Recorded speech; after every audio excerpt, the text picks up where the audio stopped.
രേഖാചിത്രം സിനിമ കാണാനായിട്ട് രാത്രി 12 മണിക്ക് നമ്മുടെ ശിവത്തിലെത്തിയാണ്.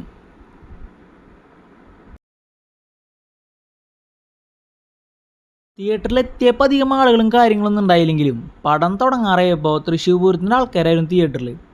അപ്പം തന്നെ നിങ്ങൾക്ക് ഈ പടത്തിൻ്റെ റേഞ്ച് എന്തെന്ന് മനസ്സിലായിട്ടുണ്ടാവുമല്ലോ. ഈ 2 മുതലുകളടക്കം പടത്തിൽ നിന്നവനും വന്നവനും ഒക്കെ കയ്യടി മേടിച്ചിട്ടാണ് പോയത്. അമ്മാതിരി പെർഫോമൻസ് ആയിരുന്നു പടത്തിലുടനീളം എല്ലാവർക്കും. 1985 പുറത്തിറക്കിയിട്ടുള്ള കാതോട് കാതോരം സിനിമയുടെ ഷൂട്ടിംഗ് സെറ്റ് അമ്മാതിരി തന്നെ 2025 ഈ സിനിമയിലും കാണിക്കണമെന്നുണ്ടെങ്കിൽ പടത്തിൻ്റെ റേഞ്ച് നിങ്ങൾക്ക് എല്ലാവർക്കും മനസ്സിലാവുന്നുള്ളൂ.